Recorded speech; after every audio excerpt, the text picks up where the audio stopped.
Perkembangan peralihan status P3K jadi PNS terbaru bulan Juli tahun 2026. Berdasarkan perkembangan terkini di pertengahan tahun 2026, status P3K tidak bisa diubah menjadi PNS secara otomatis sementara ya sahabat. Namun, bagi P3K yang ingin menjadi PNS, mereka tetap harus mengikuti jalur seleksi calon pegawai negeri sipil CPNS yang diselenggarakan sesuai mekanisme dan formasi yang dibuka oleh pemerintah. Ini sahabat-sahabat sudah tahu semuanya, insyaallah. Terkait dengan kebijakan dan analisis status terkini yang paling gres dan terbaru yaitu penerbitan Permen PAN RB nomor 9 2026 yang mengatur alih status. Fokus utama regulasi ini adalah penataan tenaga non-ASN di mana status P3K paruh waktu dipastikan aman dan merupakan langkah transisi agar mereka dapat diangkat menjadi ASN P3K penuh waktu. Perlu digarisbawahi terkait dengan peralihan status P3K paruh waktu menjadi P3K penuh waktu, itu yang mendasari pertama adalah kebutuhan dari daerah, kementerian maupun lembaga masing-masing. Yang kedua, terkait dengan pengisian itu disesuaikan dengan peringkat terbaru ataupun peringkat kemarin ya, tahun 2024 kemarin pas waktu tes. Yang ketiga, antara peralihan status P3K menjadi P3K paruh waktu menjadi P3K ini juga terkait dengan kinerja masing-masing. Lalu bagaimana terkait dengan peralihan status P3K menjadi PNS?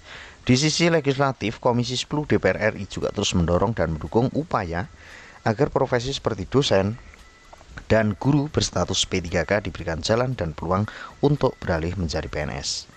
Namun tanpa mengurangi ya sahabat-sahabat ataupun mendiskreditkan untuk sahabat-sahabat selain dosen dan guru, ini juga diusulkan oleh Komisi 2, Komisi 11 maupun Komisi 9. Jadi yang lebih lengkap Komisi 8, Komisi 11, Komisi 9 maupun Komisi 2. Termasuk juga untuk Komisi 10. Untuk memberikan jalan terkait dengan peralihan status P3K menjadi PNS. Terutama yang paling gencar memang dari Komisi 10 upaya perubahan status P3K dosen dan guru berstatus P3K ini untuk dialihkan menjadi PNS. Terus terkait dengan undang-undang itu memang sebetulnya tidak ada undang-undang P3K, yang ada adalah undang-undang ASN. Jadi selama nanti untuk P3K dosen maupun P3K guru bisa diberikan jalan dan peluang untuk beralih status menjadi PNS, maka tidak menutup kemungkinan juga terkait dengan profesi non-keguruan, terutama untuk kesehatan maupun teknis juga akan ikut teralihkan. Lalu bagaimana untuk skemanya? Yang paling logis yaitu melihat dari masa kerja maupun dari peringkat ya sahabat-sahabat. Yang pasti untuk P3K PNS, P3K dialihkan menjadi PNS maupun P3K paruh waktu menjadi P3K saja atau P3K penuh waktu, itu yang pasti tidak tanpa tes ya seperti itu.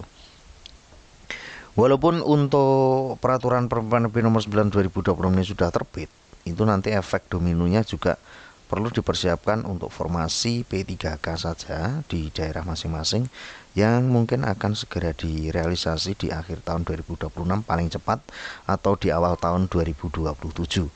Yaitu nanti melihat dari sisi penerbitan regulasi Permen PAN RB ini juga peluang terkait dengan peralihan status P3K menjadi PNS ini makin kuat ya sahabat.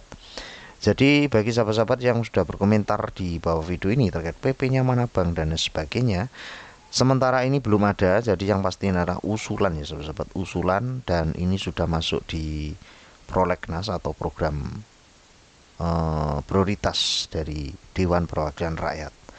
Mudah-mudahan informasi ini bisa bermanfaat ya sahabat-sahabat terkait dengan perkembangan peralihan status P3K menjadi PNS. Kita update lagi next di bulan depan, dan di rating antara besok maupun sampai di awal tahun itu terus akan kita kabarkan beberapa informasi penting terkait dengan peralihan status P3K menjadi PNS terbaru.